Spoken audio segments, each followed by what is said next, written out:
So you've heard my backstory, okay? And it makes a big difference because that shows you the reason why and the motivations why I want to do this. Okay, my son found it difficult. I found it difficult, even being a doctor. I know how parents feel. Parents pick up the phone all the time to me. Kids pick up the phone, students, and they are distraught. They don't know their options. They don't know how to navigate the system. And it is really very, very difficult to hear these stories and so forth. And that's why I'm here. That's why Ben's here, because we know that we can help. And we can help in a tangible way, not just by, doing lots of, like lots of TikToks and social media and this and that kind of stuff. Okay, that's great. That's fine. Okay. But what matters more is the tangible, practical advice that we can give to each and every one of you who's looking just slightly further afield into Europe and beyond.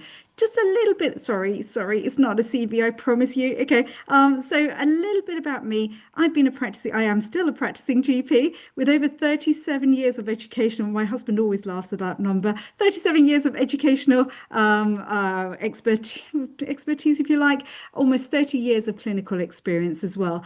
I'm a ex-medical school interviewer across a number of medical schools in London and beyond. I'm actually one of the deputy medical directors of NHS England. I do a lot of leadership work, but also a lot of governance work as well. Lead appraiser for Southwest London and also deputy lead appraiser for about 10,000 GPs in London alone. So I do a lot of the training for appraisers. There's 700 of us in London alone and other things. I work as a medical examiner now and then, okay, at Epsom and St Heliers Hospital. And I was the previous return to practice lead, which is very relevant to the talk that we're giving now. Okay, previous health equity focused learner expansion lead. I'm an OSCE examiner, and a lot of you may have heard of the Ultimate 12-Week Medical and Dental Interview course. It's known in some circles as perhaps, I don't know, the gold standard or something. It is definitely the place to go. I have about 300 or so or more students on there every single year. So if you want to know what you need to know in terms of the curriculum and so forth, everything you need to know for your interviews will be in that course. Okay. I'm also an expedition doctor. I accompany around about anything in excess of about 500 pilgrims every year on the Hajj pilgrimage, which is just an incredible journey. As a doctor, it's quite scary, but I absolutely love it. And I'm one of the members of the Faculty of Medical Leadership and Management. So that's a little bit about me. We've also got Trustpilot of 5+, which is great. This is us. Please take a look at this, and please do visit Med School Entry website. And it is one of the only consultant-led pathways with the team that we have. Okay, and we have an incredible team. A little bit more about that, and you can read that on our home pages and so forth. So that would be great for you to read. Now, if you are in year 11, 12, 13, or you are a dental student, please take a look at this. Okay, and please take a look at these QR codes and join our group. It's really important especially if you're year 12. Okay, lots and lots of stuff coming up. It's been a little bit quiet for year 12s. Have to admit that. Okay, because we have been really focusing on the year 13. And let me tell you a few things that we've done. Just so that you know the scope. We're on Facebook, Instagram, TikTok, LinkedIn. I have to say I'm not a big social media person. I've been told that I have to be. Okay, so please forgive me for the kind of like scarcity on this, but everything you need is going to be on the groups. Okay, so that's great. Okay, so just a few things that we've done this year. Well, not actually this year, a few things that we've done since September. Okay. The interview season is going to come up for every single one of you, okay, in some shape or form, unless you're going to a school which does not require interviews, okay, but then you may have choices that do, okay. So the number of things that I run encompasses possibly more than any other platform. We do it on an industrial scale, okay, and when I say that, 200 clinics. Okay, just in the last 7 or 8 weeks, which is absolutely phenomenal. I don't know anyone else who does that, but we do. My 12-week course is your foundation. That is your rock. Okay, on top of that, we do the mock MMIs with my team of doctors as well as as well as medical students. Now, I insist on quality. I will only pick students. We don't use students except for on the mock MMIs. And the only time we use them is that they've been quality assured by myself, okay, and so that you know that they're going to be, you're going to be in good hands. The uni-specific clinics are only run by myself or doctors, no one else. Okay. And then the one-to-ones are just with myself, very, very rarely with another doctor. 12-week course, 6 weeks of content, 6 weeks of delivery. Affordable to all, everybody. Okay. Anybody can afford my courses. And if you can't, just phone me. Okay. I'll do something for you. That's not fine. That's not a problem at all. Clearing interviews. I've got a 100% success rate, guys. Every single person who has been with me for a clearing interview, which there's been many, over the last couple of years, 100% success rate, as is the Oxbridge, which is absolutely fantastic. I have to say, loads of Oxbridge offers in the last couple of days. So chuffed. Professor Schillings, Alex Schillings, has just been phenomenal. And, I collaborated with him because he's the best. And, and it's great. And I only collaborate with the best, and that's why I'm collaborating with Ben here. There you go. All right, a bit of a push there. Okay, medical mock MMIs. We cover every single one of the 4 nations. Okay, England, Ireland, Scotland, Wales. I do apologise if that is not the Irish, Republic of Ireland. I don't know, flag. If it's not, every single university in the country is covered by us. No other platform does what we do. Okay, and that is all credit to my team. They have been absolutely brilliant. Okay, just a little bit of philanthropy as well. I was asked to sponsor the BIMA, British Islamic Medical Association, and there you can see our little logo in the back. Okay, and that was fantastic. I have to say, some phenomenal work coming out of so many different places, which is brilliant. Ben kindly invited MSc to Dubai, which was fantastic. Thank you so much, and we made our presence there as well, which is brilliant. You can see the fair there, and I think Ben, you're going to be talking a little bit more about Dubai as well. It's great. I'm saying this all in one breath, but I think I've said enough. And over to Ben. Thank you very much, everybody. Lovely. Thank you, Dr. Khan. And I will say, I think it was a pleasure to have yourself and your colleagues in Dubai for our exhibition. I'll talk a bit more about that to everyone. And it's great to have some questions. What I'm going to do is I'm going to share my screen. I do have a PowerPoint. Now, I don't want this to be death by PowerPoint. Okay, everyone? You've all got used to PowerPoint every single day. What I want to try and do is give you time for questions, because there is so much changing in the medical education dynamic. And, one question's already been asked about this particular policy, which I've read back to back today. That comes from my background, which I'll talk a little bit more about when we get into the presentation. But without any further ado, I am going to share my screen. I am going to start a PowerPoint. And let's talk about studying medicine, dentistry, veterinary medicine. And we're going to say 2026. Now, I say that 2026. Okay, we have many applicants, many inquiries every single day, and not everyone is for this year. This information will be as valid for you for 2027, 2028. Okay, but we're going to talk about this year. Now, no doubt you will all have lots of queries and questions. For many of you, this is going to be a plan B. Now, for those that are online here from other countries, and I do know we've had people contacting us from Qatar, the Middle East, and etc., we're not talking about the UK today, all right? We do work with a range of UK medical schools for international students, and there are going to be presentations about those. There is, okay, an entire seminar, webinar schedule that we've got planned in February, March, April. You will get the chance with universities and with students from those universities to hear about their individual institutions, okay? This is just the start of the 2026 series. It's an introduction, and it's there to provide a framework which you can then use as we go through this process, because there are so many medical schools out there, and I'm not going to give away the presentation because the word that I'm always going to come back to is diversity. And it's the most fantastic word in the English language, and it encapsulates medical practice when we start looking at it in the round.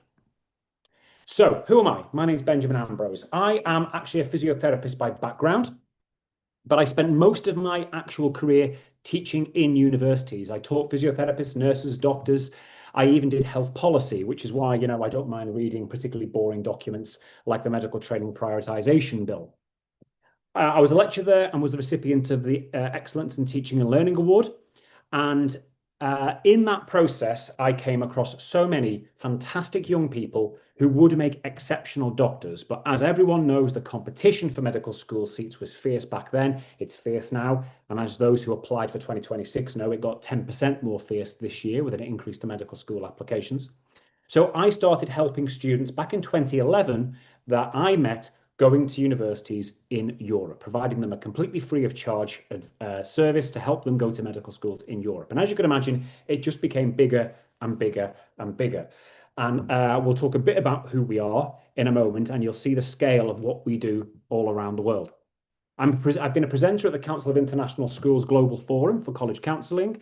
I was appointed by GEMS Education, which is a network of over 40 schools in the UAE, to be their GEMS for Life partner, because they want to make sure that their students and their families get honest, ethical advice to assist them in not just deciding on which medical school to go to, but taking them through what I call a cradle to grave approach. I'm a member of the International ACAC, and I presented at International ACAC in North America before, and hope to be doing that again. So who is Medical Doorway and what are we? We're an organisation that are UK based, but we also now have an office in the UAE.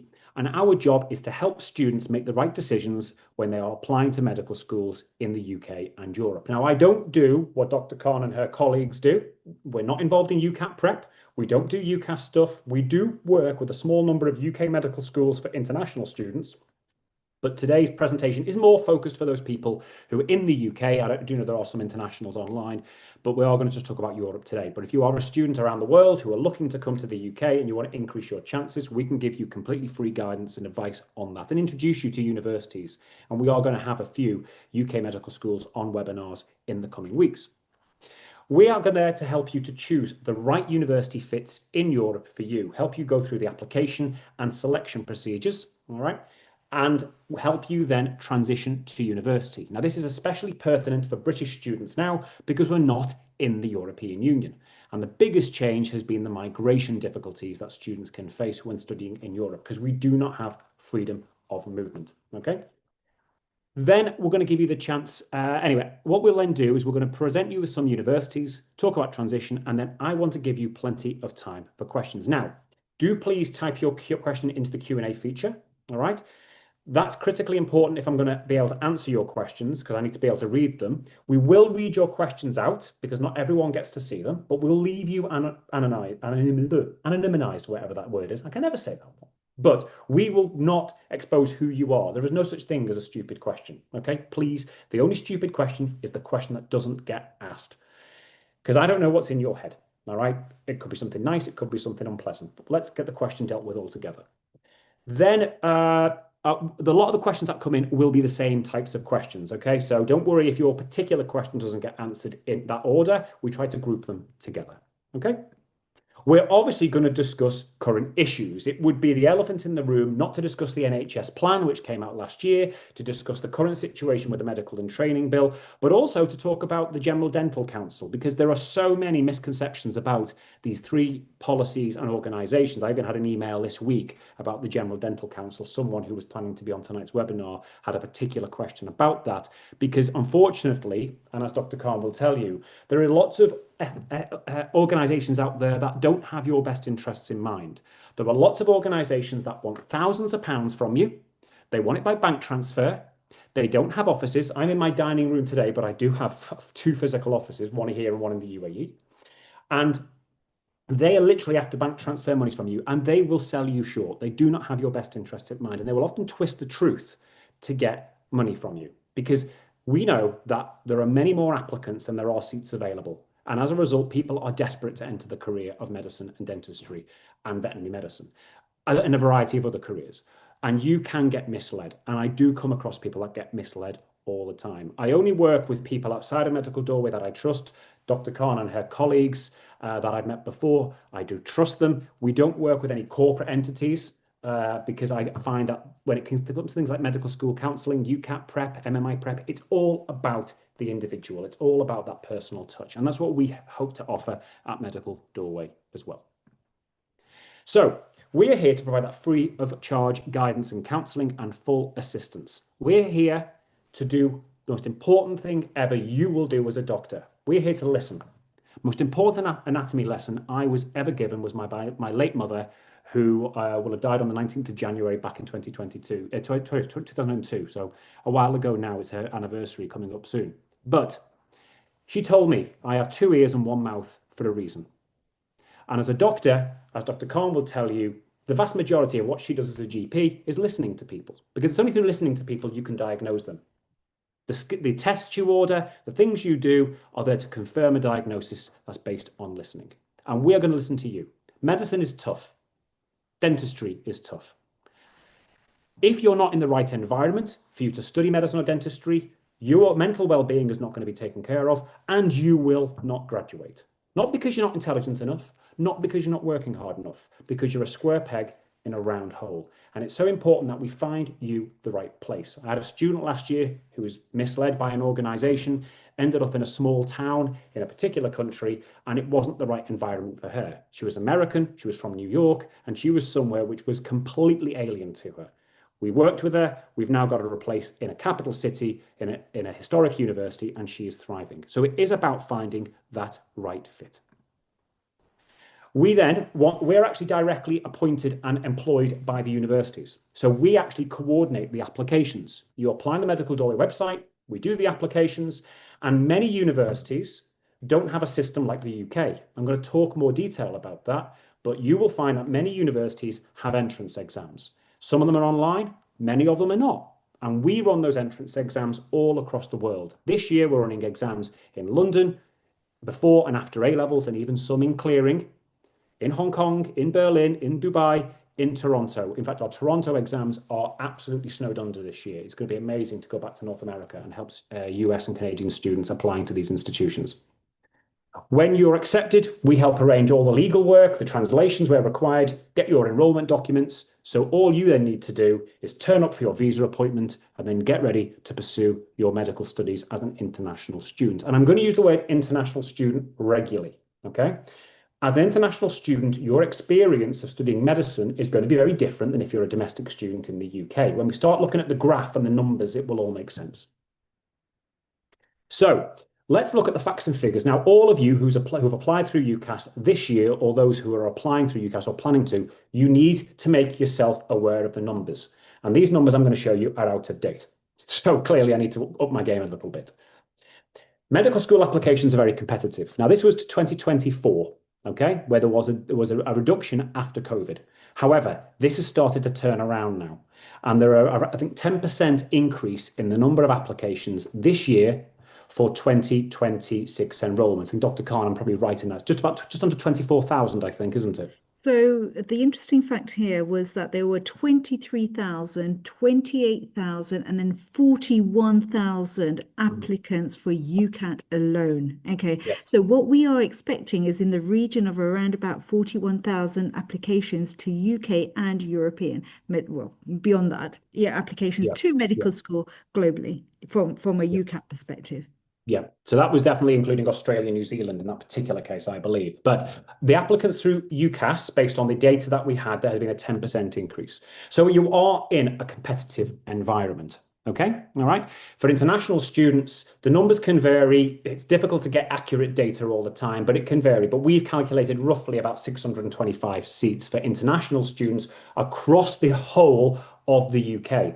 That, when you consider our population is 70 million, when we've got 46 universities, is a very small number of seats compared to the number of applicants for international students, okay? So for those of you that aren't domestic for the UK, bear that one in mind. We will need to look at that number when we look at some of the European context in a second, because when we start looking at European medical schools, the numbers are going to be very, very different. So how do you go about choosing the right university options for you? Because, you know, UCAS hasn't actually changed in many years.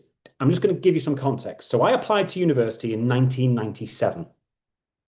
UCAS has not changed as a system since then, apart from I did it on paper and now you do it online. You applied by a particular time. You submitted your personal statement, which in my day, it was just one essay. It wasn't this 3 questions now. You got your reference, you had your predicted grades. That went to the universities. You had your interviews, and then you got your conditional offers. It's the same system now, all right? Same system now. All right. Now, when you start looking at European systems, the dynamics are very, very different. And you could apply, if you wanted to 30, 40 European medical schools. I wouldn't recommend that. You're going to be spread yourself far too thin. But you can be a more discerning customer, for want of a better term, when you start looking at European programs. Because across the continent, there are so many opportunities out there. All right. You've got different countries across the whole continent of Europe. And even within Europe and even within certain countries, you've got different types of locations. Just like in the UK, some of you might want to go and study at Imperial or King's. For other people, Kiel, University of East Anglia, Manchester, Liverpool, they might be better environments for you. Okay. Different universities also have different requirements. All right. Some require certain subjects. Some require certain grades. So Cyprus, Malta, they'll have certain grade requirements. They'll be different than the UK. But when we start looking at other programs across the continent, they don't have the same type of system that we have. The one thing that everyone needs to bear in mind is you will be self-funding your degree. There is no student loan scheme for you to study overseas. All right. So if this is not something you're going to be in a position to privately fund, there might not be options for you, or there may actually be some options for you if you're very, very capable and can score some very high results in some of the entrance exams. Last year, we had a really fantastic student who got a very, very generous scholarship to a wonderful medical school, and I'll mention that when we come to it. Now, I like the word diversity because medicine is a diverse profession. Some of you are going to make fantastic orthopedic surgeons. But the type of skills someone as an orthopedic surgeon is very different than the type of skills a rheumatologist has or a psychiatrist has.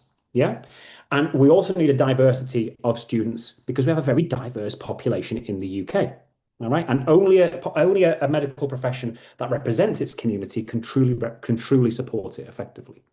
And all of you, each one of you on this call today, the 150 of you that are online at the moment, all of you are all individuals and all want different things. All right. You are making a very big commitment to spending time in a university. You can spend 5 years doing dentistry or medicine, say in Malta, or you could spend 7 years if you do a foundation program leading to a 6-year medical program. All right. So we have to get these decisions right. Some of you might want to be in a capital city type environment. That might be the right place for you. All right. You might be the person that enjoys that buzz of the city. You don't mind commuting 45 minutes across town. You don't mind the noise. You don't mind the slightly higher expense. But you know what? You get that anonymity that being in a capital city gives you. Some of you, that might be your very worst nightmare. All right. You might want to be somewhere which, everywhere's a 5-minute tram journey away, or you can cycle or walk to. All right. There are small university towns. You might want a small university town with a direct flight from your local airport. That actually is an option these days. I've written down there Pavel Josef Safarik University in Košice, Slovakia. We have an entire population of students, medicine and dentistry and veterinary medicine in the veterinary school that's there, who are from Liverpool and the northwest of England. Why? There's a direct flight from Liverpool Airport. As a result, we've got students from like Oldham, Manchester, Shrewsbury, that whole northwest area who've chosen there because when they want to come home for some, home food or get their washing done, they can sometimes or they have an extra day off because they've had a Dean's Day. They can have a weekend at home. All right. Or you might be like me. You might like the idea of a campus university. Campus universities are what I call the all-inclusive hotel environment of medical school. They do exist as well. I studied at Kiel. I used to teach at Kiel. University of Hertfordshire, just outside of London, is the same. Okay, it's a campus-style university just outside a big city. But there are universities in Europe that offer that, like Humanitas University in Milan. It's not actually in Milan. It's on the outskirts of Milan, on its own self-contained campus, where the dorms, lecture rooms, labs, even the hospital is on the same site. Great for me. It meant I got up at 10 minutes before my lessons, and I was still there on time. Okay, if you're a boy, that's generally the kind of behavior that you generally at 18 are still doing before you've adjusted. That is the right type of environment for you. For other people, they might like a slightly warmer climate. You've got universities in the Mediterranean, in Cyprus, in Malta. We've even got a British degree in Malta, which Dr. Khan mentioned earlier on, but there are also programs in places like Cyprus. Now, for those that are international, why is Europe a potentially beneficial option for you, even if you want that British degree? We get quite a large population of our students from the Middle East and from South Asia and from Hong Kong who choose to go to Europe because it means that they live within the Schengen area. They live within a passport-free zone. In fact, many of our Indian students from the UAE, from Hong Kong, choose to go and study for their British degree in Malta because then they get whole of Europe open to them visa-free whilst they're studying. One of the big questions I always get, and it's correctly asked, is about safety. All right. Everyone always asks about safety, and they ask about safety and accommodation even before they've asked about the quality of education at the university. All right. And I always smile when people ask me that, because I can say from an evidence-based perspective that practically every single city, every single university we work with have lower crime stats than anywhere within the UK. And I can pull up the data and show you that, because these data is all recorded. It's required to be recorded under European Union law. We record it. And often you will find that there are locations, even capital cities like Prague, you can walk around as a man or a woman, irrespective of your culture or religion, without any worries at any time of day at all. Okay? So think about those things. People sort of have an assumption that Europe or parts, especially Central Eastern Europe, is more dangerous. In fact, on a crime perspective, Western Europe is a lot more dangerous than Central and Eastern Europe. So how do you fit in? Right, let's take a look at these numbers, because we know how things are in the UK. Am I right? All the programs we're going to talk about are fully taught in English, all of them. I'm going to show you a curriculum in a short while. But in the UK, let's take an average medical school.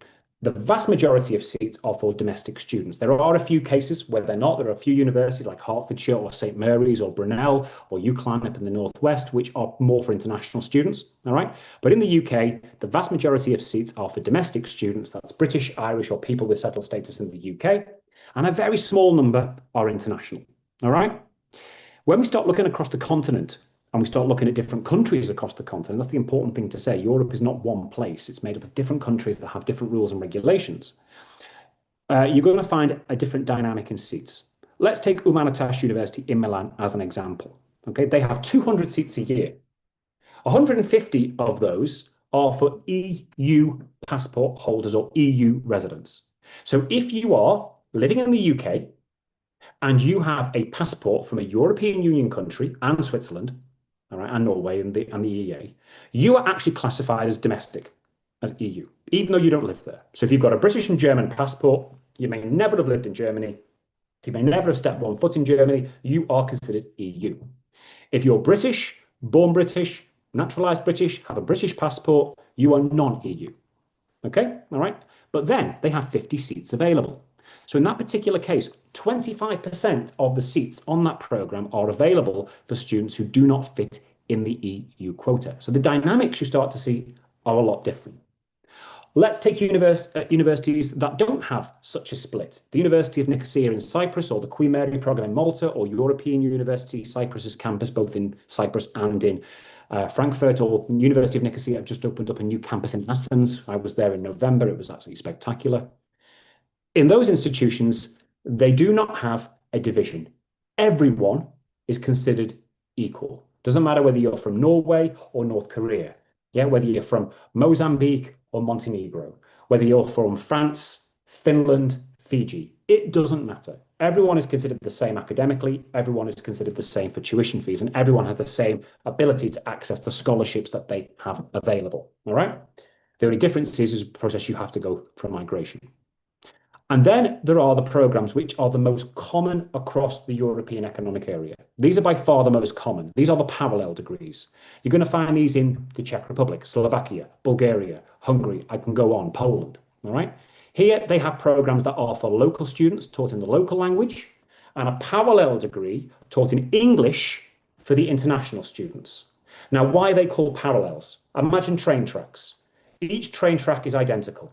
One is just there, one is just there. They end up in the same destination, the same curriculum, the same accreditation, the same license. The difference is the language in which they're taught.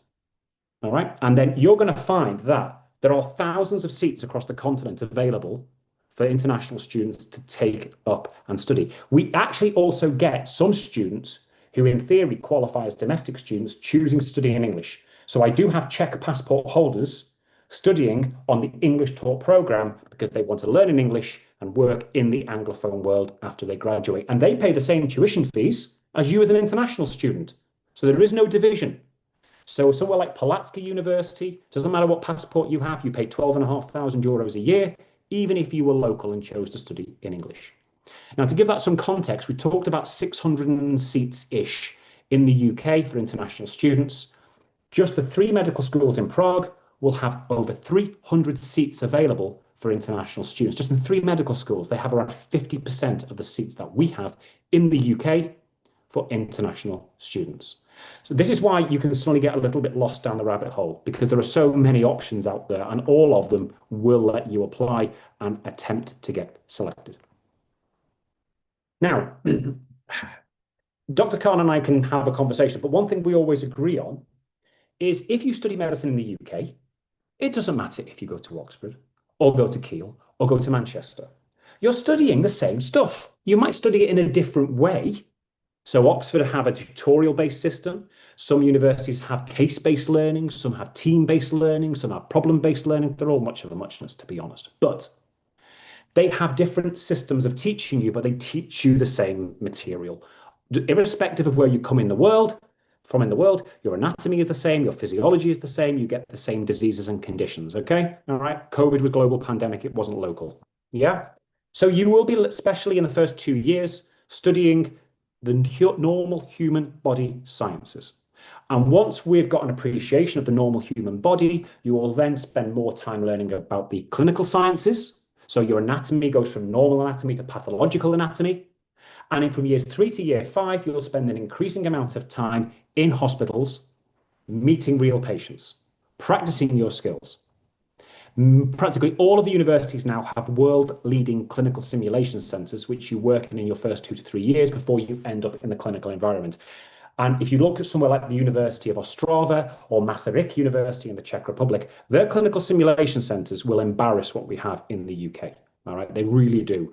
When a university gets a 40 million euro grant to spend on a clinical simulation center, you know it's going to be good. And if you don't believe me, the videos are on our YouTube channel. Okay. In year 6, you will then do an internship, which is the equivalent of FY1, the local equivalent of FY1. Remember that, because that's going to come in line in a bit when we discuss this training. Okay, all right? It's very important to remember that. And then at the end of that, you will have a full license to practice. I'm going to repeat that again, a full license to practice. I'm going to repeat this because that's going to impact what we're going to talk about in a moment. So in the UK, you do 5 years, FY1, get your full license to practice. You're effectively doing the same thing in Europe. The difference is you don't get paid in that 6th year. Okay, in the 6th year, you are still paying tuition fees because it's structured in a slightly different way than we do things in the UK.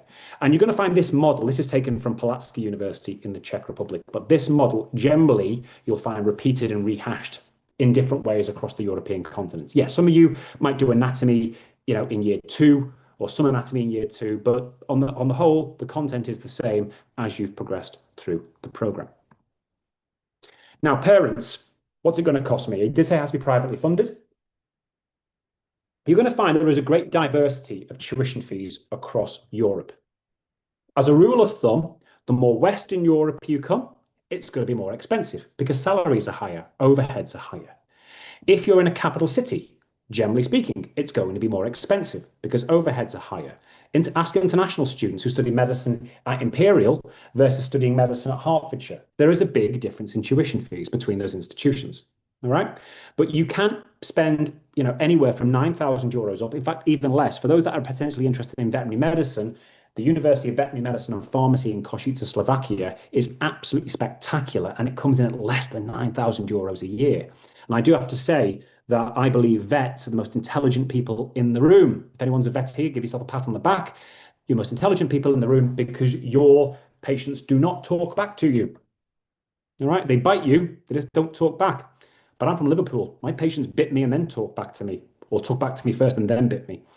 All right. I say that as a jest to my own city. We've got a good sense of humor and we poke fun out of ourselves all the time. But irrespective, you will find programs across the continent to suit most budgets. Okay, for any Americans in the room, there are some programs which are federal loan approved.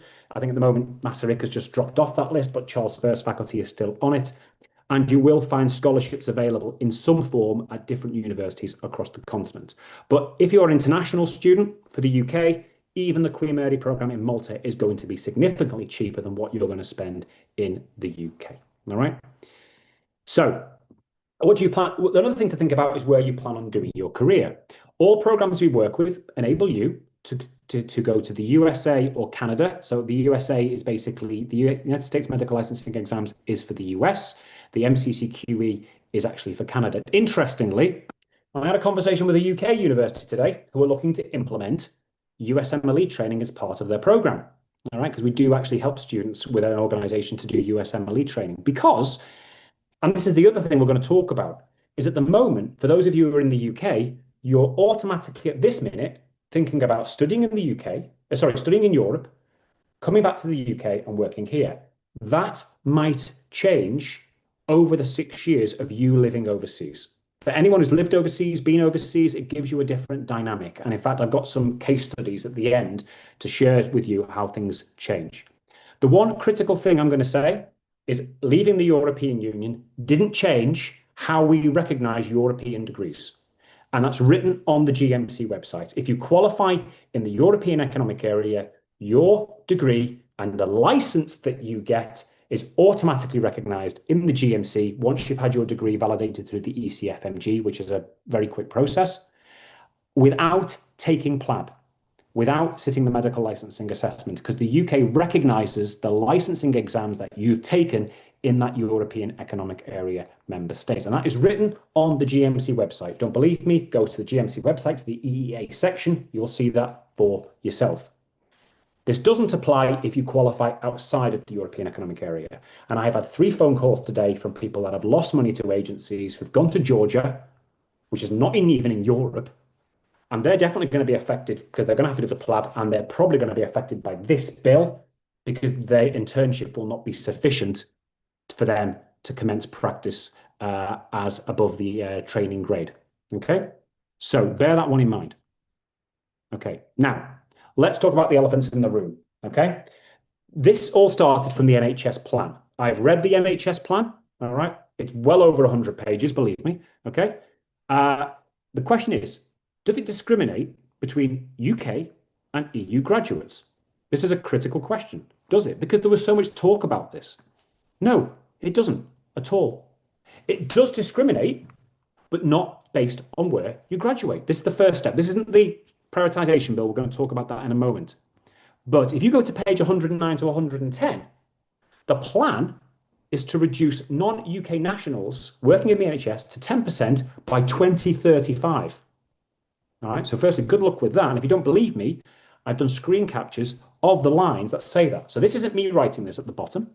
It actually is me doing a screenshot from the NHS plan, from those pages, 109 to 110. So they're looking at reducing recruits who have non-UK nationality. That's the first thing, okay? And they're putting a workforce plan in to do that.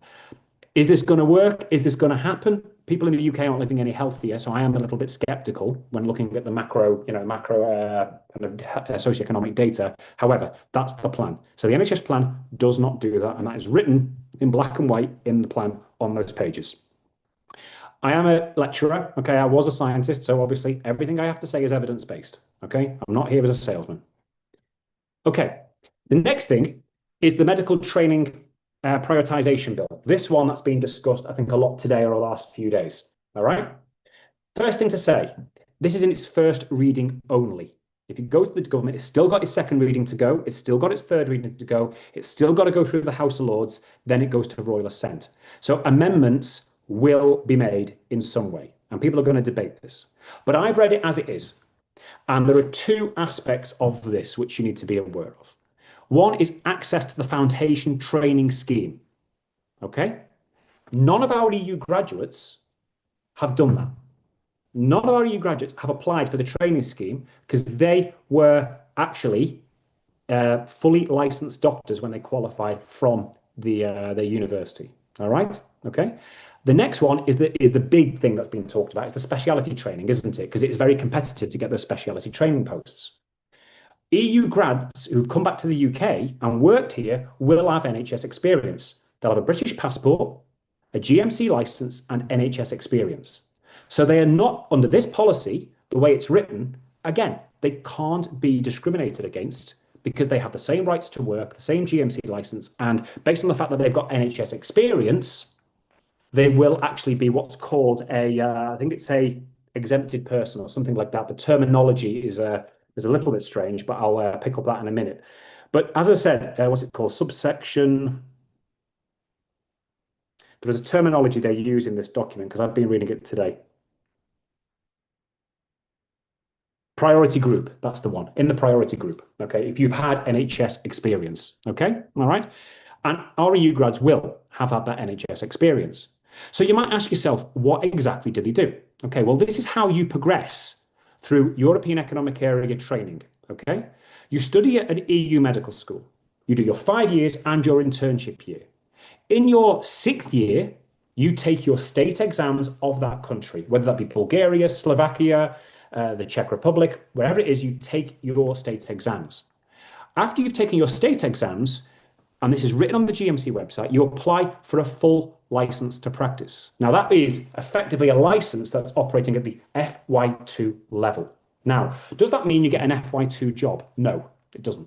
Okay, all right. And you shouldn't really be stepping into an FY2 job straight as if you come from overseas, because the NHS is a huge organization, bureaucratic, with lots of different languages and lots of different systems that perhaps you wouldn't be used to. But where our graduates work is they take up FY1 trust positions, LEDs, locally employed doctors. They are not the training posts. And it says on the job descriptions, which I'm about to show you, these are not the training posts. They're not deanery posts. Many doctors work in those posts for 2 years and they've got their NHS experience and then apply for speciality training after they've had that NHS experience. So our EU graduates who come from European Economic Area degrees do not apply for the training posts, which are covered under this policy. They apply for LEDs because they're fully licensed doctors. And if you don't believe me, why before, when I was actually having a cycle before, I actually looked at some job descriptions. So these are job descriptions for the kinds of jobs that our graduates from the European Economic Area take, all right? You've got jobs in specific areas, general surgery, trauma and orthopedics, urology. There's even one which was rotational post within medicine and surgery. So effectively, what this actually is, if you take a hospital like the University Hospital of North Staffordshire, Royal Stoke, just down the road from my home here, I have had a meeting with them a few years ago, and they carried FY1 vacancies that they didn't fill through the training scheme. And in that particular case, they advertise for what's called locally employed doctors at the F1 equivalent level. Those posts are not covered under the medical training prioritization bill at all, because these posts are within hospitals themselves, advertised by hospitals themselves. Where do you find these kinds of posts? You might have to be more flexible, all right? So for example, if you want to be in the center of London, you might not find a particular, hospital like, the Royal Free or something that has many of these posts. But if you look at universities like the Great Western in Swindon, and I've been there in the past, and they've taken a huge number of our graduates, or I've got graduates here at St Helens and Knowsley NHS Trust just outside of Liverpool. Those hospitals tend to have more vacancies that they don't fill through the actual training scheme, and they offer those posts to doctors who qualified in the European Economic Area predominantly. Now, this is where it's critically important. You need to choose a university very carefully. Universities in the UK, from Europe, many of them have established graduate employment track records and have a great brand profile with NHS trusts across the country. In fact, some of the NHS trusts I've mentioned actively go to those institutions and interview the students, they're still students at that stage, whilst they're in their year 6, to offer them jobs that coming September once they've secured their GMC license to practice. So for those that are kind of concerned about this, yes, it will affect some people, but it doesn't, based on the way the policy is written, it doesn't affect our EU graduates who are applying en masse for these locally employed doctor positions. Now, these tend to come up, like I said, in this summer towards September time, because the trusts know what vacancies they're carrying once they get through spring. Okay, and they roughly know how many vacancies they've got, so they can go up or down. But these posts are generally, fixed for a year or two, because it gives you that chance to get that experience before you then go on and apply for your ST positions further down the line. What this probably will mean, this policy, is that people who are applying to take up specialty training posts directly from overseas are going to be in a much worse position than you, even if you've qualified Europe and come through some of these locally employed doctor posts. Okay, now that's my research that I've done. I've done it judiciously, okay? Things might change, the policies might change. Let's keep an eye on the policy. But always remember, you might not want to come back to the UK after you've done 6 years overseas, all right? I'm going to show you hopefully a couple of pictures at the end that will talk about those opportunities as well. For GDC, okay, this is someone. I've got people phoning me up saying, oh, the GDC rules are changing in 2028. They're not, okay? The actual GDC every single period has been reviewing the data, okay, reviewing the processes that they go through. At this moment in time, if you qualify as a dentist from the European Economic Area and certain countries outside the European Economic Area, for example, there's one in a couple in Australia, one in Singapore, you do not have to take the ORE exam, all right? And it says here, and I've taken these screen captures directly from the GDC website, and I've included the references at the bottom. The government has enacted legislation that enables the GDC to continue recognising EEA qualified dentists under the near automatic system.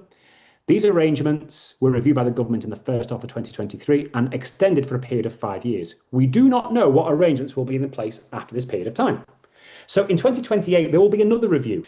They might implement some form of licensing exam system, or they might continue with the current policy. I don't have a crystal ball, but anyone who's been telling people that the systems are definitely changing in 2028 are wrong. All right? The GDC themselves do not yet know what they're going to do in 2028. There isn't any GDC or government policy to change the rules in 2028. It's simply the next time they're going to review the existing policy. And taken from a press release, this is the bit below that. The GDC welcomes the news that European dental qualifications will continue to be recognised in the UK automatically for the next 5 years. So clearly, based on the discourse, there isn't an appetite to change the rules when actually we're dealing with dental deserts in many parts of the UK. And there are amazingly qualified dentists that come from a variety of European universities, including many of the ones we work with and some that we don't work with as well. So I wanted to clear that up now, so everyone had that in reframe. Let's get back into the fun stuff. Well, let's look at how you then have decided, after all the information that you've got, that going to the European medical schools is right for you. You know the UCAS system very well, all right? European medical schools think it's crazy. They think there's something wrong with us.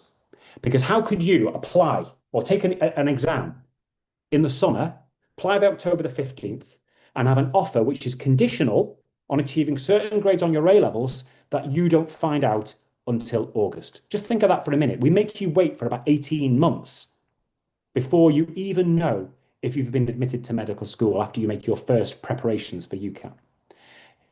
Universities in Europe have different types of systems. Not one system is perfect. Some have entrance exams, some have interviews, some will look at aptitude tests as part of an overall medical application profile. But either way, they will come to a decision about you.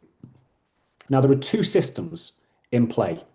There's the UK system, which we have here, that we replicate in the Mediterranean, and then we've got the European system as well. In the UK, you know this system is a filtering system. You apply, submit your documents, have an interview, get your conditional offer, and then, God willing, on August the 15th or 13th, it will be next year, your offer becomes unconditional.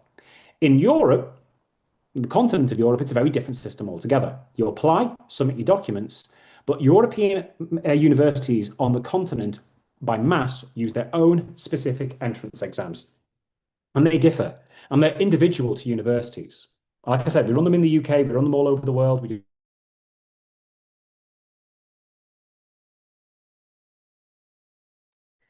Ben, we can't hear you.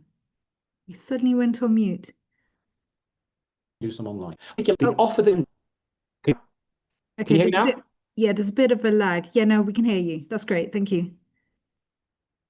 Oh, okay. It's just slightly lagging Yes, again. I'm still okay. It should come back. Yeah, yes, come back. Okay. Brilliant. Okay. All right. Sorry about that. These things happen from time to time. I am on a fiber optic system here, but so in these particular European cases, admission is based on entrance exam. Okay. You take the exam. If you pass the exam, your offer is de facto unconditional. All right. Because you passed the exam. What you then need to do is graduate with your A levels. It doesn't matter whether you get triple A star or triple B. Okay. As long as you graduate with 3 A levels, you can then enroll at medical school. And I have to tell you now, your A levels don't determine how good a doctor you're going to be. All right. There's many other factors involved in that. It's just the UK system is that system based on that. Okay. So your high school grades are relevant. You do need to pass your A levels. You can't fail them. You can't put your feet up. Okay. You do have to do well. And those A levels will give you the foundation of knowledge for your first years in what is a very tough curriculum. But your entrance exam is going to be the factor. And there are different types of exams. Okay. You've got exams where you're ranked. So imagine we have 50 seats for Humanitas University. We have 500 people applying for those 50 seats. Everyone takes the same exam. We draw a line across the top 50, make those 50 people offers. We give them a few weeks to accept the offer and pay their deposit. If they don't, some don't pay it, then we go down the list and we then give other people offers. There are exams which are called shortlisting exams. These are pass-fail. Charles First Faculty in Prague, 10th oldest medical school in the world, implements a shortlisting exam. That is, you pass the exam, it's forgotten about, and the next stage is the online MMI interview. And it's the interview which then determines if you're admitted. And then we've got exams with predetermined pass marks. So Pulaski University or Pavel Yosef Safarik, they implement an exam where the pass mark is preset. And if you get above that pass mark, you receive your offer. Some have interviews, some don't. It really does vary. Now, your A levels can be beneficial, but they're not necessarily the be all and end all. We do have free preparation programs for all of these exams, all right, to help you navigate them, help you do the best. The exams themselves happen at different times. We have dates on our website. What I would say, if you are a student who has a passport that needs a visa to travel to Europe, so even if you're in the UK, but if you have an Indian or Pakistani or Nigerian passport, we get many applicants with those nationalities from the UK every year, you need to take the exams in April before your A levels are taken place. All right. If you've got a British or European passport, we can take them a bit later. It's all down to the migration procedures that the countries implement. Okay. But we have a full list of them on our website. We run them all over the world and many online. Okay. So let's think about going to university. Okay. All right. There are so many options out there. We're going to use a few now as examples, and then we're going to get stuck into the questions because I really want to get into those questions to give you a good half an hour. Dr. Khan will know all about the Queen Mary campus in Malta. She was back there, I think, late this year. I was there in September. Do take a look at the video on our YouTube channel. Okay, apologies for the first half of it where I'm topless, diving into the water. But it is a fantastic country, a fantastic campus. Our students who are there are extremely happy. And you wouldn't, when you get to Malta and you see it, if you haven't been there before, you will realize how happy you can be. It is an amazing experience. And you will study a British degree with perhaps 30 other nationalities. You can't find that in many other British medical schools. And it is a British medical school. Okay. All right. And it's outside of UCAS for those that are thinking it's part of UCAS. It isn't.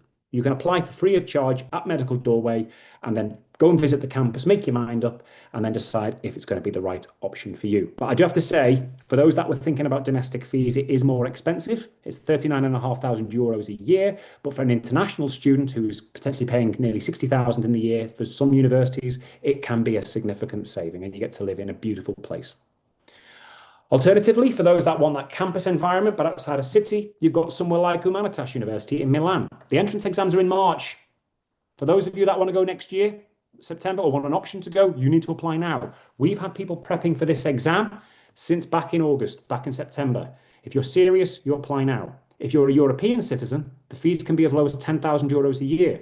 If you're British or non-EU, they are going to be closer to €24,000 a year. But if you work hard, if you do well on the exam, and you can take the exam twice with the highest score counting, you can get a big scholarship. Alpa, one of our students from Turkey last year, knew he wanted to go here, needed the scholarship because the Turkish lira has lost a huge amount of its value over the years.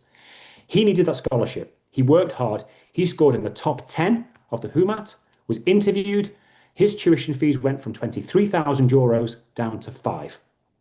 He's paying 5,000 euros. He was given an 18,000 euro scholarship, and he's now studying in Milan at Humanitas University, which is one of the most amazing facilities, amazing campuses you can find anywhere in Western Europe. Okay. They also have an amazing course called MedTech. MedTech is a combination of medicine and surgery. You are a doctor, but they have additional modules in biotechnology, engineering, and AI. So if that's something that you see yourself doing, if the future of medicine, do consider applying to that program as well. The same exam for both programs. So effectively, you can apply for 2 degrees, take the exams twice, and still get a place. Moving to more Central Europe, Dr. Khan will have met our colleagues from the Czech Republic when she was in Dubai. It is one of the most popular places for British students to study medicine in. They do require you to work hard, as any medical schools should do, but you are going to find amazing institutions with a reputation that is world famous. So Charles University in Prague, which we're going to talk about in a moment, this one, 10th oldest medical school in the world.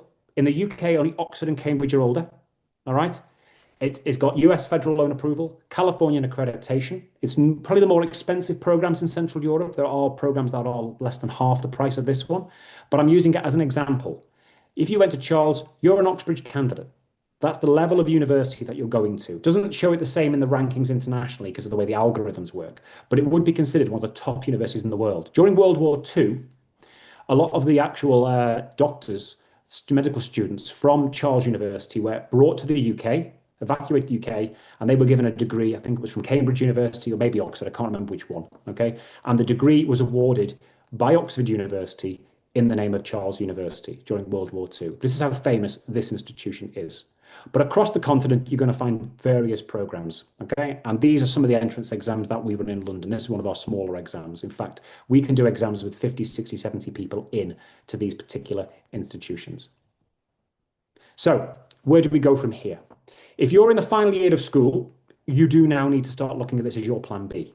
Get in touch with us. Our service is free. We don't bite. The idea is that we can match you academically, financially, talk about your career profile, and plan your application submission. Because entrance exams start in March. All right. The Italian program starts in March. The first run of the Central European programs start in April. They do happen again if you have got a passport that qualifies to take them in June and July. But I'm also going to alert you now to August. We did this presentation, a similar one, in August last year. It was hugely popular. And on results day, we were inundated with calls. We are every single year because unfortunately, a lot of you, and I'd have to say this, will not get that offer on A-level results day of no fault of your own. You might have a bad exam. You might have had a bad night's sleep. You may have caught a cold. It happens every single year. Some people get caught out.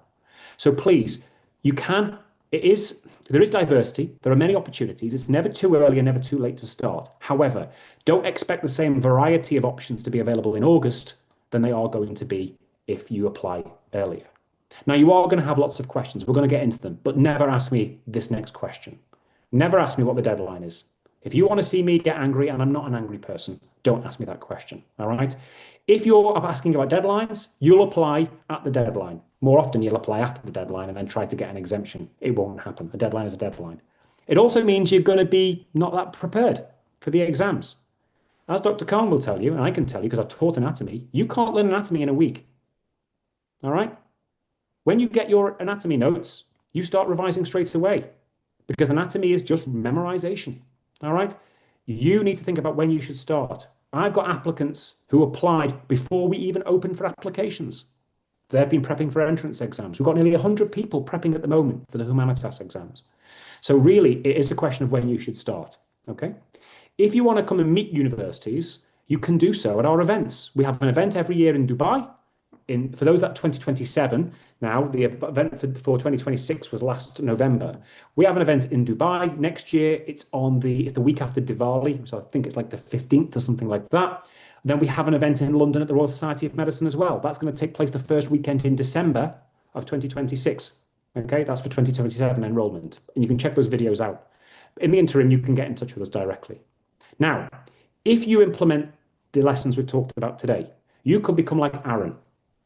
Okay, Aaron is a doctor, like many of you would be on this. He's a Hong Kong passport holder who wanted to work in the UK. He wanted to go to a UK medical school and wanted to work here. Why? Hong Kong and the UK have very close connections because of our history. All right. He went to Charles University in Prague. He qualified, and he's now not in the UK. He's not in the Czech Republic. He's in his final year residency as an anesthesiologist at the St. Elizabeth Medical Center in Boston, Massachusetts. So he qualified from Prague, took the USMLE, and is in one of the most competitive states of the US, in one of the most competitive residencies. And not just a competitive state, a competitive city within a competitive state. So it demonstrates that you can go far and wide with these qualifications, okay? And he eventually realized he didn't want to come back to the UK. And he's a hard worker. All Hong Kong students are hard workers. All medical students are hard workers. And he will now have a fantastic career in the United States. Or join the 77 students that qualified for Medical University Pleven a few years ago. I bumped into Abdullah in the changing room of my gym, who's now working in emergency medicine specialty training here at the Royal Stoke University. But we also get students who don't come back, they stay in the country.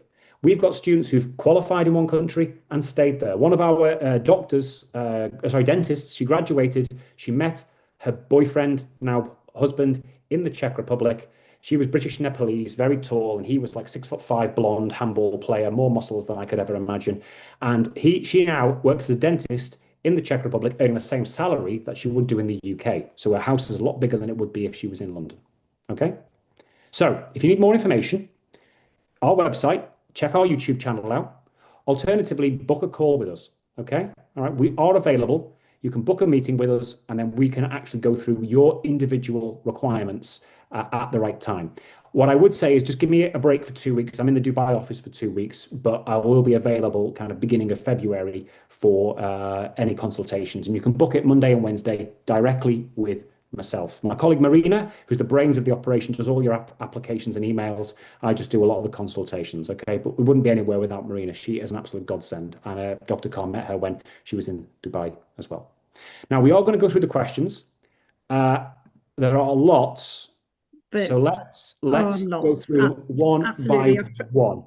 So I have been trying to answer some of them that were more kind of something that I could answer. The vast majority are over to you. If everyone lets me just scan them down, I'll try and group them. Okay, if everyone gives me a little fan. There's 60 questions there. Okay, all right. Right. Right. First one is, I think some people came on a bit later on. Are there any costs to connecting with Medical Doorway? No, we're free of charge. Okay, we are university funded. We are free. Now, the universities often have application and exam fees. Okay, just bear that in mind. If you ever get an invoice from us, it's not for us. It's for the university application and exam fees, and it varies from one university to the other. Some universities are like free, literally completely free to apply to. The University of Crete in Greece. Fantastic university. Who wouldn't want to live in Crete for, say, 6 years? They only have 30 seats available, literally 100% free to apply, 100%. The University, Pavel Josef Safrik University in Slovakia, the in-person exam, because there's an exam fee, works out £159, okay? Because we fly the staff to the UK. But our service is free. If you're doing research, if you're coming across people and they want thousands of pounds from you as service fees, please do not pay it. I've had people on the phone today crying because they've realized they're in a very difficult situation. Happens every single year. Okay? All right? So our service is free. Right. Very important question at the top. Brilliant question. Can you please cover the clinical years and patient interactions in non-English speaking countries? Okay, this is a really good question. Obviously, if you're in a country where English isn't the first language, not all of your patients are going to speak sufficient English. Many do, actually. Huge numbers do, but not all of them. All right, so how do you deal with that? For the first 3 years of your degree, you will have lessons on how to speak the local language to a basic level to enable you to be conversational by the time you get to the latter part of the clinicals. Because the early part of your clinicals is much more skill development and observation. And as you start to do more, by the time you get to your year 6, the universities have trained you to operate in the local language at the level about GCSE B1 level, holding a basic conversation. Remember, you are permanently supervised whilst you're a medical student. All right. So even when you're with patients, if there's an area of ambiguity with what's being said by the patient, you will always have a fully bilingual clinical tutor with you. All right. Now, if you are adamant that you don't want to be in another country where you have to learn enough of the local language to a conversational level, there are ways around this as well. My biggest advice is make friends with the local students. They want to improve their English. You want to improve their language. Meet up for coffee once a week. That's the best way of learning it. Make the people in the grocery market your language tutors, okay? All right? To learn all your vocabulary. But if you don't want to be in a non-English speaking country, then there are institutions in places like Cyprus, which are predominantly English speaking, or Malta. Yeah, you might have to pay a bit more to study at those particular institutions, all right? But still, they are options. Okay, Yeah, all right. there's definitely options, especially with Malta, where you can actually just learn Maltese, but 98% of the population speak conversational English. And that's the same in Cyprus as well. But even in places like Prague, everyone speaks English. In fact, it's harder to learn the local language in a capital city because English is just so broadly spoken. All right, you'll be surprised. But you will have lessons on how to speak the local language. Now, there are two ways of looking at this. Is it a challenge or is it an opportunity? Or is it something which on the end of your CV you can use? And I'm going to give you an actual example. This is a real example. For those that came to our event about 3 years ago, 2022, that we had a student, one of our graduates. Her name is Elena Davletova. She is a Russian citizen who qualified in Prague, and therefore she speaks English, she speaks Russian, and she now speaks Czech. They had a patient who was admitted to hospital who was Polish, who didn't speak any English. They didn't have a Polish translator. They didn't have a Polish doctor working.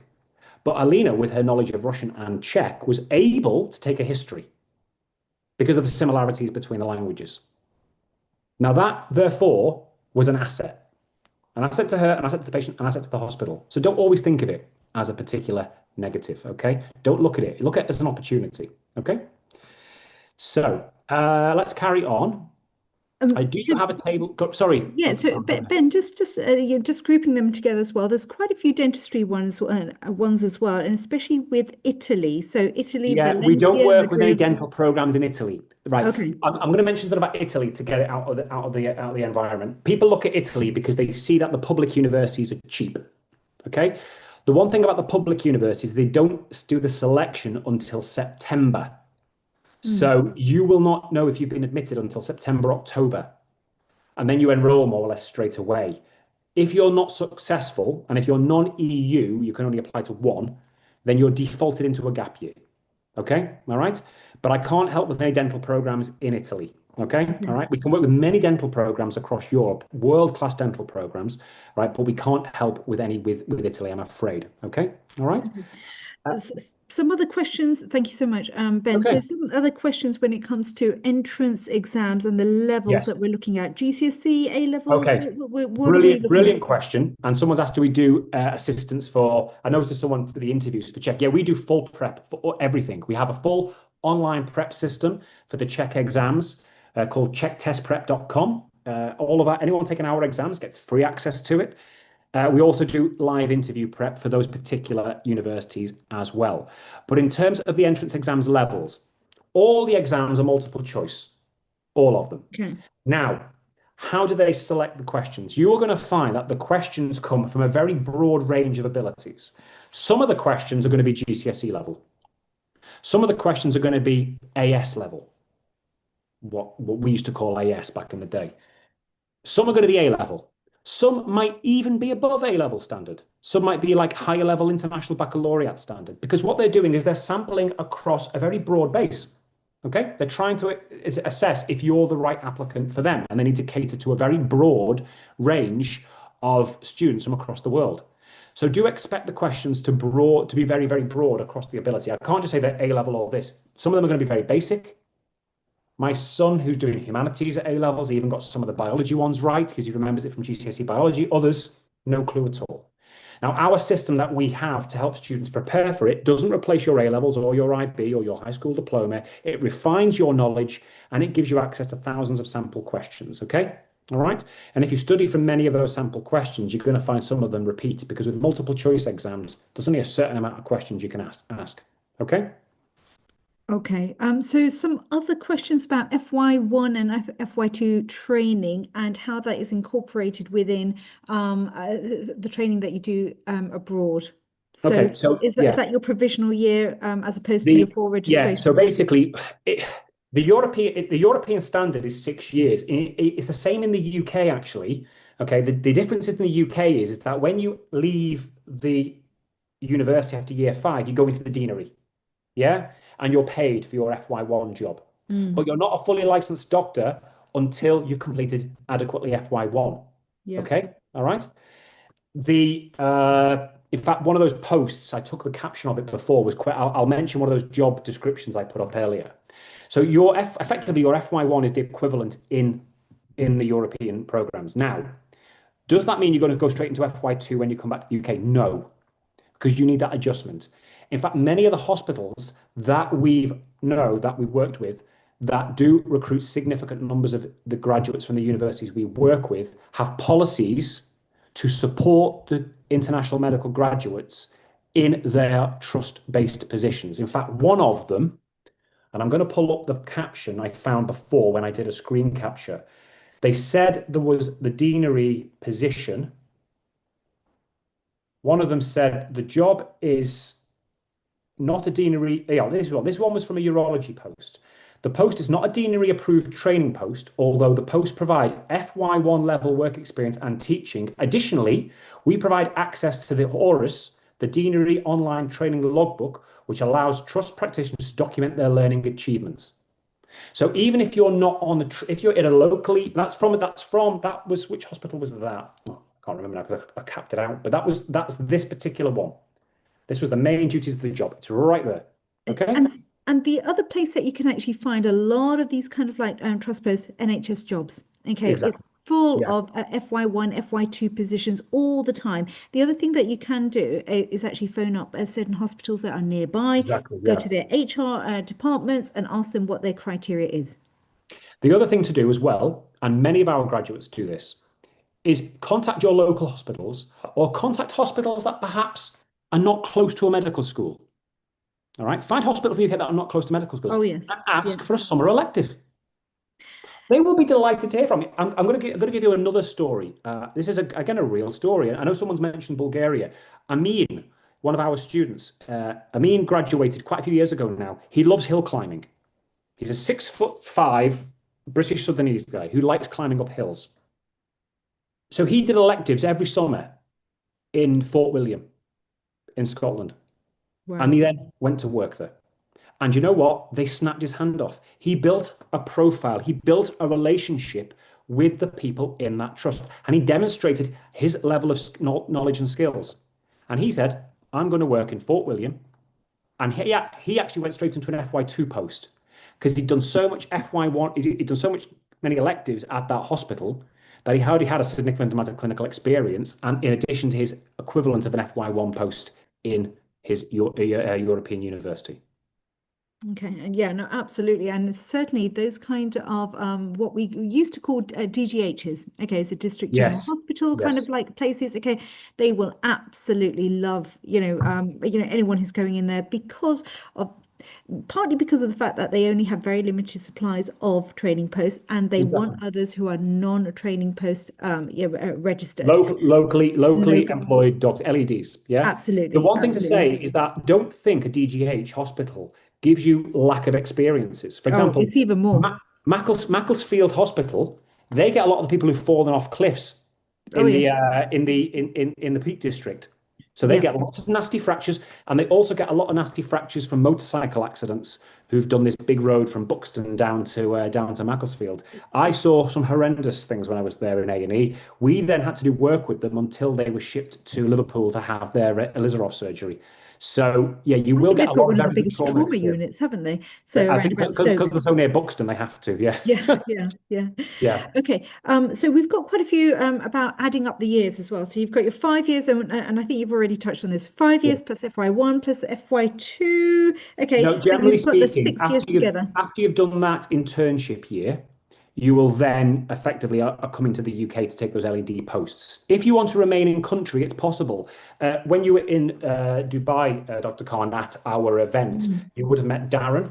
Darren, who was Charles' first faculty, he's qualified as a doctor, Oh, did his yes. 6 years. He was then snapped up to do a cardiology PhD because he wants to Wow. go and work in cardiology.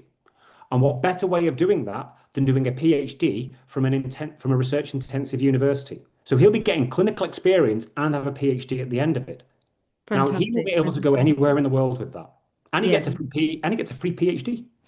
Amazing, amazing, Yeah, fantastic. Okay, so loads more questions. I'm going to leave some of these, leave these to you. Do you have any universities in Germany? Do you deal with Germany? we right. There is no English taught program offered by a German university. Just be careful. There's a few Okay. misconceptions online. Okay, we do work with a campus in Germany. We work with European University Cyprus have two campuses. They have Mm. one in Cyprus and they have one in Germany. There's another English taught program in Germany, but it's a franchise. So it's a for-profit organization that's bought a degree from another university. We know we do not work with franchises. All right. Okay. Red line for me, because I believe that the quality assurance might be an issue because Mm. the motivation is profit rather than quality. Okay. And just to be clear, Malta is not a franchise. No, Malta campus is It's an directly run by extended. Queen Mary Yeah. University of London. Yes. So that's Okay. why we work with the campus in Malta and the one in Germany. Please, though, if you go to Germany, my recommendation is already speak German before you go. Right. The Right. programs there are designed for people who can speak German, really. The course is in English, but you're going to find less support when it comes to language and also lack of diversity. In fact, believe it or not, the oldest German university in the world isn't even in Germany. It's actually Charles Okay. in Prague because the borders were different back in 1348. Okay. Great. Dentistry in Bulgaria. Any experience, We Ben? don't work with dental programs in Bulgaria for two reasons. One, we've had some feedback from students that there's a lack of clinical exposure. Also, it's a 6 year degree. Now, you can do 5 year degrees everywhere else, and a 6 year degree makes no sense economically because you're paying for an extra year of tuition, an extra year of living costs, but you're losing 1 year of employment Mm. at the end of your career, not at the beginning. So economically, it makes no sense. If you're on a budget, there are fantastic programs, 5 year degrees for 13,500 euros in Slovakia, Pavel Josef Safarik University. We are inundated with dental applicants for that particular program. It's a 5 year dental program, 13,500 euros a year. We have an exam in Dubai on the 9th of April. We have an exam in London on the 26th of April. If you're aiming for dentistry, you really want to go to one of those two. And this is the other thing. I used to say that, 80% of our applicants were medics, about 19% were dentists, and 1% veterinary. I'll tell you now, my number of medical applicants is reducing, not by a percentage, not reducing in total number. We've got more than ever before, but the Proportion. number of applicants for dentistry is rocketing. Okay. Remember, we have dental deserts in the UK, and you, as a dentist, after you've got your performance number, you can generally run your own hours. And people are having that debate about work-life balance now. And just to let everybody know here, the number of the chance of you getting into dental school is 1 in 16. Okay, that is huge. Okay, compared to like medics can be anything between about 23 to 38%, kind of like 1 in 3, 1 in 5. Okay, 1 in 16. So we're Yeah. going to be seeing a lot of dentists coming through. Okay, great. Okay, can I apply to Nicosia and Athens? Do you know anything about Athens? What's going on I with know all Athens? about it. No, I was there Yeah, just the other week. The food is fantastic. amazing. The food is amazing. Believe me, the food is insane. I'd never been to Greece before. I've been to Cyprus, never been to Greece. So the University of Nicosia now has two campuses, it has its main campus in Nicosia and a campus in Athens. Now, the area of Athens that they're building here is this brand new area, which is going to have multi billions of dollars invested in it. And it is insane when you see what's going on. It's just down the coast. There's a tram directly into the city centre. It's a brand new campus. There are going to be AI tech centres built in that area as well. It's near where the old airport was. All right. Yes, you can apply there as well. They're open for September 2026 enrollment. They started teaching in 2025 for local students. They're now in English for EU.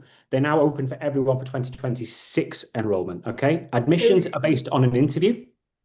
Is that Go medicine and ahead. dentistry? No, just medicine. Okay. Just medicine. Dentistry is in Cyprus, but there will be a second dental program opening in Cyprus in the not too distant future. But for medicine, Okay. it is going for Greece at the moment is just medicine. If for people that want dentistry, our two most popular places at the moment are Czech Republic and Slovakia. They're by far the two most popular programs. Okay. The one thing that I'll mention there is the big dental employers in the UK. The biggest one is like My Dentist. Yeah, they're huge. You'll find them everywhere. I've got two within walking distance of my office. All right, and I've been to one. They interview many of our students who are in just entered their fifth year dentistry, and their head office has an entire system to recruit you as a newly qualified dentist and then train you in their practices till you get your performers number. All right, they've actually got a corporate system in place for that, and they recruit significant numbers of, especially Brits, since we left the EU, all right, who are training as dentists in places like Charles Prague. Okay. So, Ben, you did a really good YouTube video, didn't you, on Cyprus? And actually, I was watching that, and I remember saying to you that if anyone's going to convince anyone to go to Cyprus, it's you. Okay, and that video, because I To thought be that honest, video was fantastic. no one needs me to convince them to go to Cyprus. Okay, the people are amazing. The food is fantastic. It's got more sunny days than any other part of the world. Okay. Fantastic. There are fantastic hospitals. In fact, even if you go to Cyprus, they've even got links. In University of Nicosia has links with UK hospitals to do clinical placements here. Talking about what we talked about before, that's going to be something beneficial if you're wanting to make yourself even more competitive for some of those LED positions. Fantastic. And Athens, I think you need to do another talk on Athens because in March, we're going to have a webinar with the University of Nicosia. In February, we've got webinars now scheduled with the University of Ostrava, Humanitas University, Queen Mary University of London, campus in Malta, and also with Charles First faculty in Prague. And then in March, we're going to have a few others, Masaryk University, Hertfordshire for those international students, but definitely Nicosia is going to happen in March. Okay, and nothing about someone mentioned EUC Frankfurt? No? EUC Frankfurt, we will have a webinar with EUC as well. We do, Okay. but that's medicine only for EUC Frankfurt. Right. We do have students there. We've got students who went to EUC Frankfurt last year. We even had a student from Vancouver who's got a German passport. She's studying there right now. Albania? Albania is not in the European Union. Okay. It's not in the European Economic Area. Based on this bill and based on everything I'm saying here, and based on what the evidence is on the GMC website about licensing in the UK, only please apply to the European Economic Area. Last time I did a Freedom of Information request about just Czech and Slovakia, because I did it as segmental. We had over 3,000 successful GMC registrations. Wow. Okay. Someone did a Freedom of Information request for Georgia, and it's like in the low two figures. Okay. Go where there's a graduate employment track records. Remember, even if you're trying to find something that's more affordable, it is an investment. You're investing, okay, in your career, in your future. Do not try to cut corners. No, absolutely. My sister's a dentist, and she has actually currently employed, and this is a good news story. Currently employed somebody who did actually come from the EU. Okay, I think it was Bulgaria, and she said that she was amazing, and she said the work ethic that she had compared to a lot of Brit dentists, I'm afraid to say, okay, was fantastic, and she did her training with her, and then she kept her on. And someone's asked the question about licensing exams. You don't need, under the policy, and I showed that in the presentation, you do not need the ORE. Now, the next review is 2028. Things might change, but things are, based on what the GDC is saying at the moment, things aren't changing. But let's wait and see. Yeah, and absolutely. Please do go onto the GDC website, and they will actually have a whole list of universities that they accredit or they don't accept as well. So please do have a look at that as well. Okay, let's have a look. Is there any cost contacting you? You've said that before. We mentioned that one before. Our service is free of charge because we are university funded. Okay. Now, Dr. Khan's came to our events. She's seen the close relationship that we have with our university partners. We are working in partnership with them.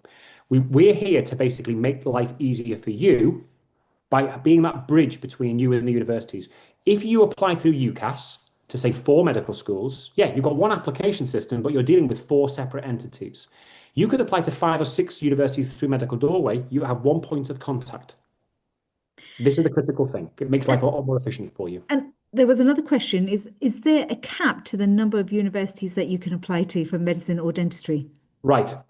Not officially, but we're going to have an honest conversation with you about not spreading yourself too thin.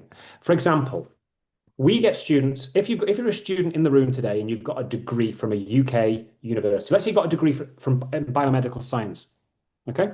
There are universities in Europe. There's no graduate entry programs apart from a 5-year pathway in Cyprus itself. But there are universities which will give you an exemption of the entrance exam if you've got a degree. Now, in that particular case, do we need to apply to 4 or 5 universities? No. And in fact, it's going to cost you more to do that because you'll still have to pay university application fees. So depending on the individual student profile, we're going to discuss things like, does this university match your academic background? Does the entrance exam that you're going to have to take match your curriculum at high school? All right? Or doesn't it? Is the university going to be in your family budget? And we'll help then narrow down the list. Think of it like a filter, a funnel. We start off with 30 programs and we're trying to find the right fits for you. And it's about finding the perfect fit, okay, if there is one, and then finding other ones that are going to be a good fit. Yeah, just like when you're doing your UCAS, and Dr. Khan will obviously talk to many students about this, you might have your aspirational targets, but you might say, listen, would you like to go to this university if your aspirational targets didn't happen? Yeah. Yeah, absolutely. Fantastic. Thank you so much. We've just hit 21:31, so 9:31. Let's have a quick scan down. I'm just going to see if Yeah. there's any questions that definitely need to be answered. Okay, all right. Whilst you're doing that, Ben, I'd just like to say, guys, anybody who wants to contact Ben, it's www.medicaldoorway.com. Medicaldoorway.com. Okay. Yep. Or you can get in touch with us through WhatsApp. Just don't click the button and it doesn't work anymore. Just scan the QR code. Okay. That will go to our UK number. But even if we're not in the UK, we still are able to access it. Someone said about, I'm confused if I go to Europe, which one to select. That's what we need to talk about. Okay. All right. Someone's talked about tuition fees. Okay. Tuition fees vary from university to university. Some universities let you pay in installments. Some require it in one go. We'll talk to you about this. The other thing as well to remember, and this is kind of one of the things before we kind of come to the latter part of our time this evening, is some universities, when you apply, require you to pay a deposit in advance to secure the seat. Now, you might be the student who doesn't have a UCAS offer and you've decided this is your pathway. That's great. It means you've got a place, you know where you're going. For many students, this is plan B in case UCAS doesn't come to fruition on August the 13th this year. You might have your offer from a UK university. You need a backup, an unconditional backup. There are universities that you can apply to that do not require any payment of tuition fees until September. All right? So if you're a student who does have an offer, we're not going to be talking with you about applying to universities that require advance payment. All right? Any organization that's doing that is unethical because we know that this is your plan B. It's good to have a plan B. It's good to have a plan C and have a plan B and a plan C that is tried and tested and has got experience. All right? But please, we don't want you throwing good money after bad just because you're panicking at this stage. Yeah? Quite a few questions on Poland. Yeah, we work with Polish universities. We do. We work with 2 amazing Polish universities, one in Poznan, big city, about 500,000 people, got many students there, many graduates from there, actually. They come to our events every single year. They were in Dubai, they were in London. And then we've got one in Eastern Poland in Białystok, a beautiful historic town close to the border with Belarus. There's 2 programs there. We don't work with every program in Poland. Poland's a very big country, I'd have to say that, okay? So not all universities are the same. Okay, I definitely think there's some that are better quality than others based on my personal experience, and it's only personal experience. But yeah, there are options in Poland, and everything's on our website. Okay, you can see a full list of the universities on our website. Okay, fantastic, fantastic. Okay. Ben, do you want to have a quick scan through everything else? Anything that needs to be Someone's asked about, as a dentist, you have to source your own patients. We've heard of that in Bulgaria, but we don't work with any dental programs in Bulgaria. I haven't got any evidence firsthand myself. None of our universities do that. The one thing I would say about dentistry is the seats on dental programs are lower than medicine. All right? Oh, yes. So there is becoming more competition. If you're serious about, saying, doing dentistry in Slovakia, you need to be taking the exams in April, in London or Dubai in April. If you work hard for them, you will pass them because you can use our question banks. But the earlier we get that in, the better. Charles First Faculty only has 50 seats a year for dentistry, all right? 150 for medicine. Pavlos has 40. Go ahead. And is that open to locals as well as international? No, is that total? that's on the English program. on the Okay, English on the English program. program. Okay, Yeah, all right, yeah. brilliant, And we fantastic. run those exams all across the world. I think someone said they're in Canada, mentioned. We have exams in Canada. I was talking to a school at 4:30 today. I was talking to a school in British Columbia. We've got many applicants from Canada every single year. And actually, they were telling me today that the amount of job vacancies in Canada for doctors is increasing. Vacancies. The number of doctors' vacancies, they can't fill up their internships at the moment in Canada. Oh, okay, so that's really If interesting. anyone wants to get a European degree and work in Canada, take the Yeah. Medical Council of Canada qualifying exams. Perhaps Canada could be the place for you. Well, there's a lot of GPs moving to Canada, Yeah. and it's becoming a very, very attractive place to go, guys. Especially Um, Alberta. Yeah. yeah, Yeah. absolutely, absolutely, fantastic. Okay, so loads of other questions. I don't know if, oh gosh, 98 questions here. Um, Okay. Resits are not a problem. Okay. European universities don't care whether you did your A levels over 2 years, 3 years, 4 years. They care what's in there and what's in there. It doesn't matter at what stage you are. Remember, British medical schools didn't used to have a problem with that. It's only simply because of the oversubscription that many do. Not all do, but many do. It's simply because it's a factor they need to implement. Okay. Ben, Irish medical schools? Well, you're domestic for Ireland. British students are domestic for Ireland, so Yeah, we don't work with any Irish programs. Okay. okay. And some of you may or may not know that which one is it? Is it oh gosh, which one is it? They've just opened up a new RCSI has just opened up a dental school, guys. 25 places. Okay, starting this September. Yeah, and they have a Okay. campus in Bahrain as well that I've had some Yes. students in the Middle East that Yeah. have gone there. Not that we've helped, But, but for dentistry, they've opened because the medicine has already been really, really popular with Canadians for some reason. Okay. But the dentistry is, Ireland always has been. Yeah, yeah, yeah, yeah, yeah. brilliant. Okay, fantastic. Okay. Guys, Uh, there's 100 questions. We're not going to get the chance to go through them all. Okay. What I'm going to say now, a lot of them. Someone said, "Can I apply to the University of Nicosia in Athens directly with Medical Doorway?" Yeah, with Medical Doorway, our service is free. And I'm going to be honest with you. Some people think we're a scam because we're free. I wouldn't be here doing this, and I wouldn't be doing these events in schools all across the world if we were a scam. Okay. What I would say is that our support, where you really need our support, is the migration procedures once you've been accepted.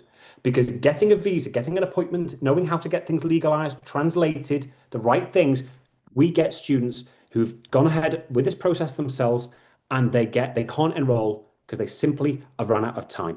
This is the Absolutely. critical point.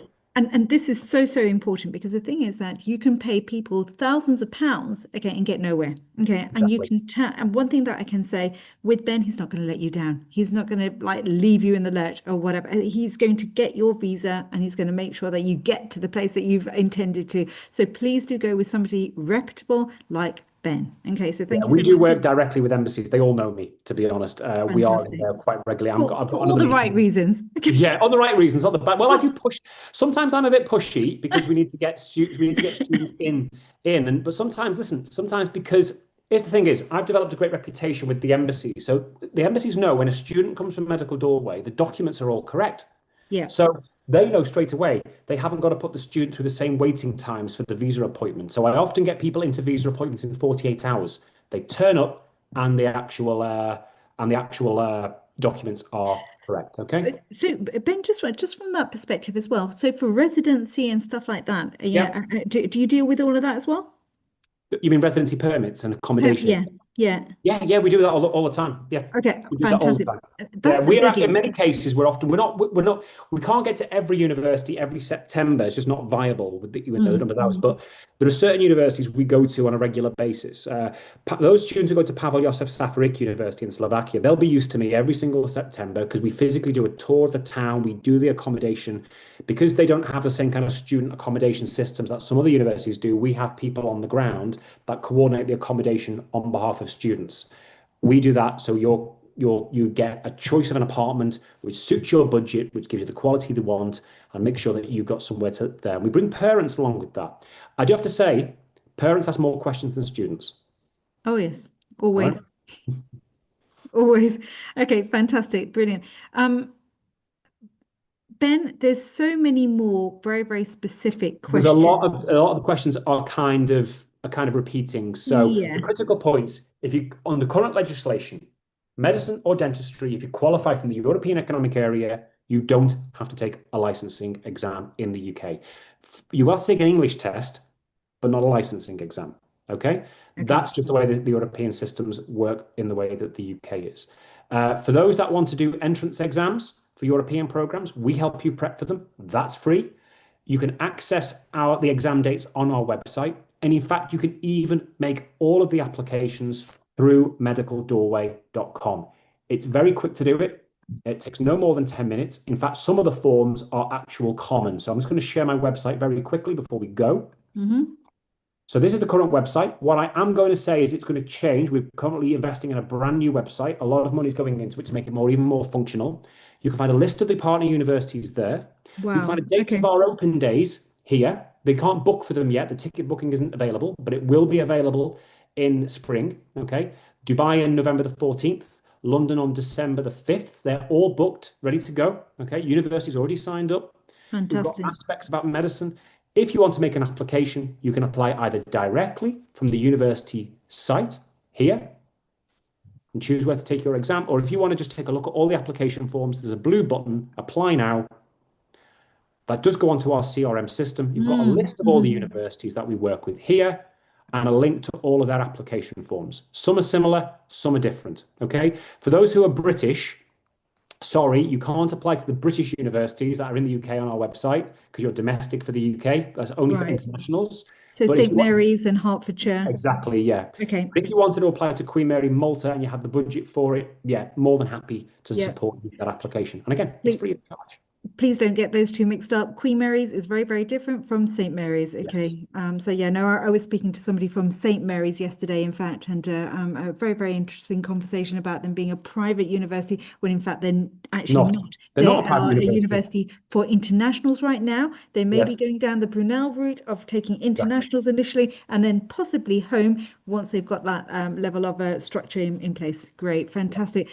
Guys, I think, I mean, Ben, I feel so sorry for you. Okay, you've been kind of like talking all this time, but I have to say, one of the reasons why MSc Med School Entry works with Ben is because precisely for this reason. He is an absolute oracle of information. Okay, and anything that you didn't get here is absolutely everything is on your website, isn't it? And it's a really functional, really detailed website. So you can get so much information from www.medicaldoorway.com. Okay, and anything that is medically related, sorry, I'm going to plug myself as well, is Med School Entry. We will be doing everything, including UCAT, strategic applications, personal statement, and of course, our flagship interview courses as well. Whew. Thank you so much, everybody. The last thing to say to everyone is if you've signed up for today's webinar, you will go onto our mailing list. You will then hear about all the other webinars that we are going to do with universities. They start in February. We're going to have options for Italy, Malta, Czech Republic, Cyprus. There'll be lots, and that's going to involve our app students, and it will involve staff from the universities. And they're going to be university specific. You can receive a review of this webinar on our YouTube channel. I managed to get it working in the end. They're all there. All the other webinars are streamed via this system and on YouTube and on our Facebook page as well. So we get thousands of people contacting us via those fora. Please do your research. Remember, you're going to be spending 6 years in another country. It is a fantastic experience if you get it right. We're here to help you get it right, but I've done my degrees. I'm not doing any more. This is about your future and investment in your lives. Believe me, many students who we work with have the most amazing time studying for the 6 years. It's not all a bed of roses. Studying medicine's tough. There's going to be tough times. There's going to be times you're going to want to quit. But you know, when you get to the end of it and you've spent 6 years in another country and you've developed a network of friends and important colleagues who are all around the world, you're going to have perhaps something which no one can take away from you. All right? Not just a medical degree, but a lived experience that perhaps you wouldn't have got if your plan A had worked. Yeah, and you just never know. At the end of the day, it's about getting you into medicine or dentistry, but doing it right. And if you want to do it right, go with Ben. Fantastic. Thank you so much, everybody. I know that there was quite a lot of questions that haven't been answered. Please go directly to Ben and he'll be able to just get in touch with us, book a meeting. If you've got something very specific, do get in touch with us. You can book the call. We don't reject it. You book it on our website through Calendly. It's a protected half an hour, free of charge, just for you. Sometimes I do 4 or 5 chats with people before they end up we're happy to spend that time with you. That's what we're here for, because we want people who are informed with the right information to make the right informed decisions, because it's all about making the the correct decision. It's a 9:45 in the UK. I think it's time for me to go. I've got a flight to the Middle East tomorrow, Oh dear. and I will let everyone enjoy the rest of their evening or the start of their morning or afternoon, depending on where they're joining from. Thanks again, Dr. Khan, for the invitation to do this. It'll be great to see you again at our events, and we're looking forward to supporting as many students as possible into medical school this year and for the years to follow. Thank you so much. Always a pleasure. Thank you so much, Ben. Thank you so much, everybody. Have a great evening and hope to hear from you soon.